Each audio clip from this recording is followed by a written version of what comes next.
Welcome to the political segment of the weekend show. So, Osun State right now is on edge following violent clashes, particularly on Monday when all of this unfolded between the APC and PDP supporters over the control of the local government offices. So we'll be diving into that conversation, and I have joining me here Honorable Ango Orngo, who is a public affairs analyst, and Idris Kalgo, who is a PDP chieftain. Good morning. Good morning. It's nice to have both of you back on the show. Good morning, thank you. All right, so what were your reactions to Monday's news? Because I remember where I was when I saw the news, and I was wondering, well, why do we have to go through all of this for, the local government offices? So what was your reaction when you saw the news of what was going on in Osun State? Well, it's so unfortunate, and the APC need to understand that Nigeria, we are running a federal system of government. We are not in a military regime. You cannot force all of us to do what you want, or you can't force everybody to do what only APC wants. You can come and say, like, okay, you are only right when you're in APC. It doesn't work that way. If the PDP governments back then had played the same role, the APC wouldn't even be able to be in power nowadays. But because we allow it to flow the way it should be. But now all of a sudden, the court cases, one thing or the other, and APC are now using the judiciary to turn this country into something else. And then we should be very much careful in that, because every little thing, judiciary, the next thing you know, people have voted for their selected members or chairman or one thing or the other. Then the next thing you'll be like, judiciary, you don't want this, we don't do this. It doesn't happen anywhere in the country like that. Let APC government understand that this is Nigeria. And then you cannot force us to do only what you want us to do. It is not all about APC, it's about the whole country at large. And then now all of a sudden, okay, now, But we before I would like us to go deeper, obviously, but before we do that, I would like to get your own reaction, Honorable. All right, thank you very much. My reaction when that came up was to call for peace, call for calm. There is no need, the sanctity of human life. There will be no need for crisis, political crisis that will degenerate to loss of human lives and, property. So my initial reaction was the major actors should call for calm. The political gladiators, those that are supporters were out there fighting, they would have made statements and said, look, everybody go home. This is our state. I wish maybe it would have been an indigene from Osun State that would have been here speaking to say, look, we don't have any other state, we don't have any other country to call ours. So by the time we burn down everything, where are we going to go to? And most time political crises like this have a ripple effect. At times it starts, you don't know when it ends. It ends, So my initial reaction was to call for peace, was to call for calm, and I expected that all the gladiators should have called their supporters to say, look, go back home, maintain status quo, and let's see how we can fix this. Because there are opportunities to express your grievances by the time you don't like a particular leader. I know it's about local government elections. Wait till then. You'll be able to express your grievances at the ballot by voting out or voting in, your candidate or party of choice. Speaking of the ballots, Governor Adeleke has proceeded with the elections today, even as we speak. Do you support that move, or should he have, postponed it until there was calm in the state? There was an order given by the Osun State High Court that's given the OSEC the instruction that to make sure that the election holds today, and then call all the security agency to also support and then protect and to make sure all the electorates cast their votes. Yeah. So I think he's not acting on his own as a governor. He's acting based on the order of the courts, which is fair enough for me. I think it's a good one. So there's nothing at this point, they love this playing games of a thing. It's high time we all understand that. So, okay, he as a governor is not doing it as a governor personally. He's only following instructions ordered by the courts, which is fair. And then the people of Osun State are willing and they're ready. They want to change these people. They want to go on. So it's democracy. Okay. If the Court of Appeal, you said, he's following orders and all of that. So if the Court of Appeal, ruled in favor of the APC returning back to office, why was this resistance from the PDP? Okay, now let me ask you. Let me turn it this way. Okay, if now the Court of Appeal have ruled in the favor of APC, then, okay, now they want to move in straight to the office. What if the PDP appeal again? So what would they do again? Are they going to just Go move out of in? office? I don't understand. These are all the things that the APC started from the beginning. And then you don't just come and say, okay, now you have a court order. The next thing you do, the security operatives are now about helping you guys. They want to take over the local government headquarters, secretariats. I mean, it doesn't happen anywhere like that. Now good, the governor have a court order again, which says he can proceed with the election, which is fair. The then former governor, Oyetodola, he did this purposely because he was just trying to put his guys in disguise, just to make sure he's still in power. And then now it is high time the people of Osun are now saying, okay, now let's go for an election, which is fair enough. We're not running the military government. This is democracy.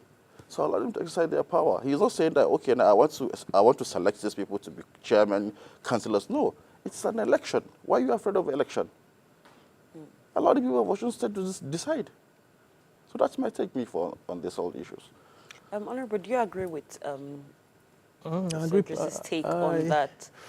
I That agree they with him. should have, the APC should have waited to see, if the PDP would go to court again in regards to what the Court of Appeal ruled. Yeah, I will quickly say, why wait for crisis to degenerate before even going to the polls? All right? Adeleke came, met some persons on ground, and as very usual in our political system, when the governor comes, maybe it was PDP or it was APC that was there before. The council chairman and their team, somehow, they find a way through the courts to ease these people out or suspend some of them, as it were. And the case of Osun is not any different. That Adeleke came, met some people on ground, and eased them out. They went to court, and the court said, come, the way you were thrown out was not lawful. They wanted to enforce, the court order or the judgment that was given to them. Some persons will be overzealous. All right? One of the local government chairmen died in the process and all of that. And on the side of the state government, why wait until a court have to give you an order for you to conduct an election? Why create a vacuum? You understand? Governor Adeleke should take better part of the blame for allowing things to degenerate. He also have law, just like he said, Nigeria is running the federal system of government. He has electoral laws in the state that permits him to conduct elections. So why wait until things degenerate, people die, and go to get a court order for you to conduct an election? He would have conducted an election and put properly elected local government chairman in place. All right. And there won't have been any window, there won't have been any gap for anybody to have gone to Court of Appeal. Because even if they have gone to Court of Appeal, all of those issues would have been overtaken. I think that sometimes that is what the court will tell you, that look, this thing you are bringing to us, that have been overtaken by events. They are already duly elected council chairman in this local government. So this matter, is it de novo they call it now? So Adeleke is to take blame for not being decisive, for not offering leadership in the state, allowing issues to degenerate to this point. He's not mentioning that his former governor, this and that. Our leaders need to wake up and become really, really responsible leaders to the people, not to give people opportunity to precipitate crisis that ends up in Innocent people getting killed. But some people say the APC, they were the ones, aggressive in returning back to their offices. There wasn't room for a peaceful transition. And you're saying Governor Adeleke is to blame. I want to bring the question back to you. I'm not saying Governor Adeleke is You to be said blamed. he should take some I'm saying that, responsibility. yes, I'm saying that there was a chasm. And that window was the window the former chairman used to go in. All right. Elections were not conducted to fill their positions under the law. So Governor Adeleke created that window for what happened to happen. He has the state laws. He would have used those state laws to conduct elections and put people in place, not to create a window for people to come and say, okay, go to the Supreme Court, get a judgment. That's what I'm saying. Idris, do you agree with that? Governor Adeleke, as the PDP governor, is a law-abiding governor, and he's not a dictator. So he can't just come and say, we're going to do this now. He have to wait and then look at the direction where his people, where the wind is blowing. Unlike the other governors will be like, well, I want to do this. I want to exercise this power. I want to do that or this. But now he chooses that, okay, he allowed them to be in power for how long? On a normal day, if it's a new governor, people have removed them since then. But he allowed them to be in place because he wants to give the people of Osun State this sense of belonging. Like, okay, this is our government, irrespective of your party, our party differences. Why do we have to go to court in every election in this country? That is the big question. What is happening? We had so many politicians saying that, well, let's go to the field. We will win. You go to court. Does it mean that the judiciary has been compromised? Because I don't understand. So now Governor Adeleke is now saying, okay, now let's run an election, local government election. And then now we have a court case saying, no, yeah, what you did was wrong. Just like what my brother was saying here. He is now saying, okay, let's run an election. And then the court is saying a different thing now. So who's at fault? I think you should blame the court and the APC, not Adeleke himself. Because he is just doing what is right. It has resolved into crisis now. A life was lost. Where are we going in this country? But there were rumors that the PDP was foiling resistance with APC's return. As a governor, as he said, he should exercise his powers. You see, my dear sister, what I'm saying is, hold on, please. So, as a governor, he's doing the right thing in his own state. Governor Adeleke would not love to see his state in crisis. He wouldn't do that.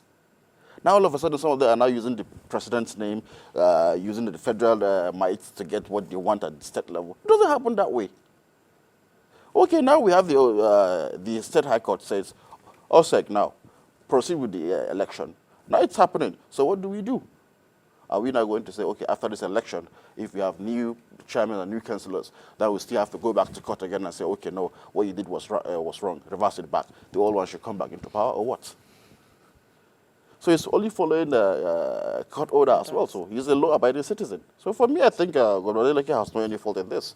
I think the APC should look at on their own angle. They are actually the architect of all their misfortune. Honorable. okay. You're going to say something? Yeah, my brother and friend there is, I think it's about more of the blame game. But you see, Adeleke is the Chief Security Officer of Osun State. He has every information at his disposal. Right? And you check the pulse of the people. Then you take decisive decisions that will avert crisis, that will avert loss of lives and property. That is what I'm saying. And I stand by it. Adeleke would have been, His Excellency Governor, Adeleke would have been more pragmatic in handling this issue. It's not a question of saying Nigerian court this, Nigerian court that. We were here. when Obasanjo was president of this country. We were here when the PDP was in power, you know. And should I say they even did worse? In Enugu State, they were casting ballots for governorship. Chumaruko Inamani. They were announcing the result that elections were being cast at the polling unit. We were in this country. That was PDP era. All right. So Nigeria, we've come a long way in our electoral system. So it shouldn't be PDP, APC did this, APC do that, APC do that. It's not about a blame game.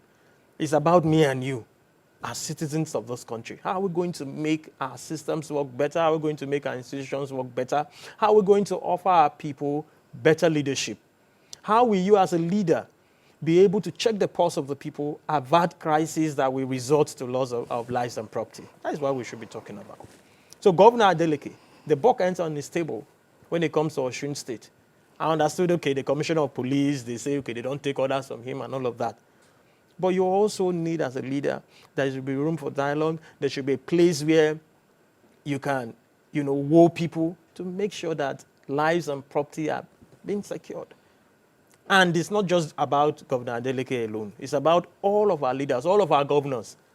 We have the same case in Benue State, where the State House of Assembly said, look, the state state judge have overstepped his bound. There are issues of misappropriation of funds, issue of him issue counter motions or whatever it was he said over a law that was created, and he was going against the State Assembly. The State Assembly said, move.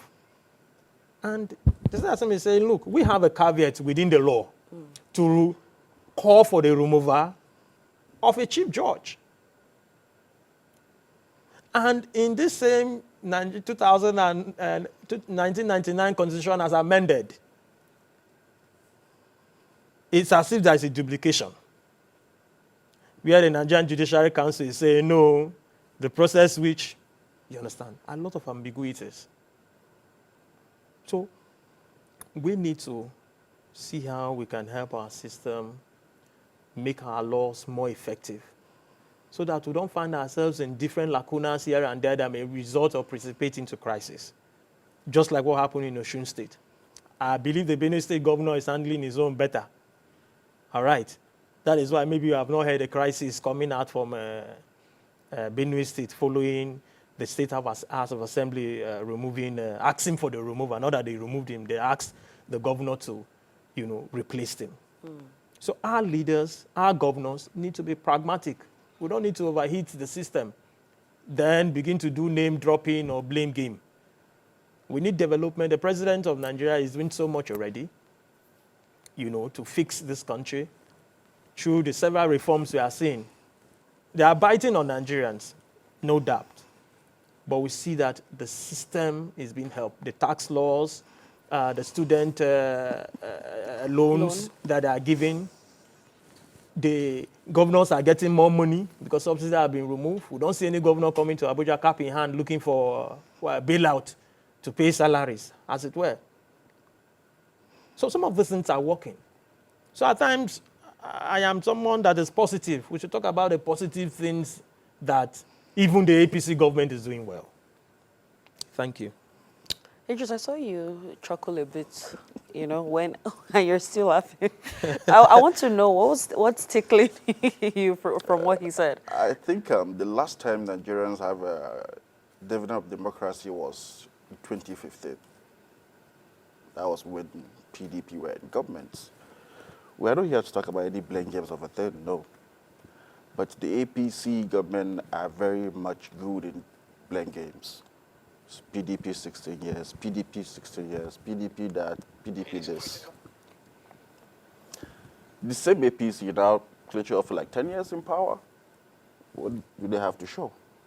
He is now saying we have a president who is working tirelessly, things are working, policy of a thing. What policies? People suffering, people dying on a daily basis. And he talks about the student loan. How much is it? I think it's 100,000. How much is school fees? So who is fooling who? I think there's no any school fees at the university level at 100,000. I think it's all above 100,000. So who is fooling who? And then you talk about subsidy of a thing removal. I think my brother does not know what the civil servants are going through. In Abuja here, let me give you an example. Let's say after like 3, 4 o'clock, 4:30, just try and stand around Federal Secretariat. You will see the suffering our civil servants are going through. What reform? Increasing of everything has skyrocketed. Still nothing to show. For a 70,000 naira salary, a minimum wage, we have to drag it back and front. Most of them come along from Yanya, Kuje, Lugbe. Do you know how much it costs to come all the way from Yanya to Secretariat here? Do you know how much they spend? If you calculate their transport money, it is not even enough for that 70,000 naira. They have children, wives, mothers, brothers. How can they survive? 99.9% of them are living in a rented apartment. They can't even pay rent. People are suffering. So what policy are we talking about? What has the president done? What do they have to show? Nothing. So let us work as a team. This is our country. We have no anywhere to go than this Nigeria. Okay, now the governors are getting more money. Okay, if they're getting more money, let everybody come and speak. Presidency, hey, we give this, we are allocating this money to the states. Let them be talking to us on a monthly basis. Not like a president who doesn't even communicate to the people. Like after 6, 7 months before then you come on the media chat. Communicate to us. Okay, we have sent this money to these governors. Let the governors also respond. But people are dying on a daily basis, my sister. People are suffering. They can't even eat 3 square meal. How much is fuel now? How do they survive? In Abuja now, almost everybody has turned into a taxi man. You park along, you see a very good car, Jeep, a very sophisticated car carrying passengers doing along. Because he can't survive it. People who were doing well before this administration came in are now back to square zero. So what do we do? A government is supposed to ease problem for its own people, not to add more problem to it. At least give us security. At least give us, let us be able to buy food and chop. But we can't. People are dying and suffering. I'm sure he knows. And I'm sure he himself here, I'm sure before, for the last 24 hours, I'm sure he have received requests of people begging him for money. And it's not like they're doing it because they want to do it. No, but they have no option. You have somebody who have, somebody have like 4 children, the wife, they're all in secondary school, or some primary school, or some university, and that person is a civil servant. Let's say his salary is 150,000 naira. Can you survive on it? How much is school fees? How much food can they buy? What about transportation? And these same people he's talking about, they are now living in a luxury life, enjoying themselves. The same president who says he's working now have the time to buy a new jet, sophisticated vehicles, billions of naira. They are living in a good life, enjoying. I don't even think they even know what is going on. People are buying a liter of petrol almost 1,000 naira. From Kubwa to beggars, about almost 1,000 naira. Okay, let's say you're coming from Kubwa. To go to Secretariat, you'll be like spending like 3,000 on a daily basis. 3,000 times 25 is how much?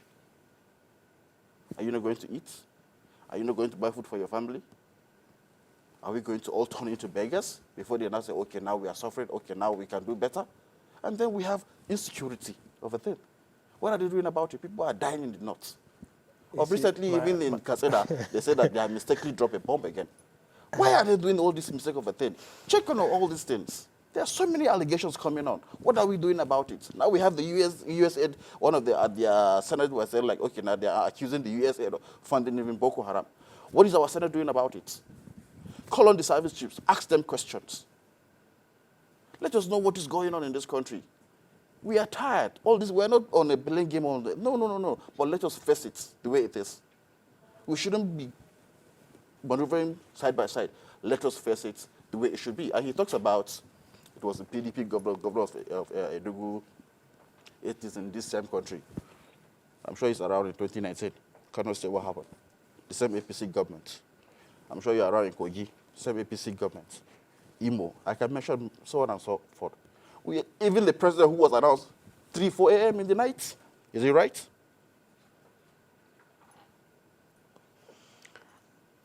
So I don't know. So when you talk about democracy, the last time Nigeria had the last dividend of democracy was in PDP government, when people were buying rice at low as 8,000 naira per bag. People were buying fuel at 187. And that was then we have the APC government saying they are just suffering you guys. You are buying fuel at 187 naira. You are buying rice at 8,000 naira. You are buying basket of tomato at 600 naira. How much are they now? A civil servant cannot buy a bag of rice. He cannot, with his salary, send his children to school. He cannot do that. So who is fooling who? They should ask themselves. And then the Senate, which of the Senate are we? The Senate are answerable to the president. Whatever he said, it's approved. They are supposed to be there. Check now. The last time I saw Akpabio was saying they should send Natasha out of the chambers. As if like she's in a primary school classroom. She's an elected senator of the Federal Republic of Nigeria. The same way he was elected, that was the same way she was. He's just privileged to be selected as the Senate president. Get her out of the chambers. Are we running? What kind of government are we running? But I think my brother is here. I'm sure he knows. And even he, I'm sure, just like I said, the last 24 hours, I'm sure if you check his phone, he will see so many requests. And I hope he will give them. You've said, you've said a lot, particularly also in response to what Honorable has said. And we'll just keep following the elections today and see how it all turns out in Osun State. And hopefully there won't be any loss of lives, no violence, and everything would go well. Thank you so much for joining me on this conversation. And we hope to have you back very soon. Thank you. Okay, so that's it for the political segment of the weekend show. Now I'll be handing over to Emeka.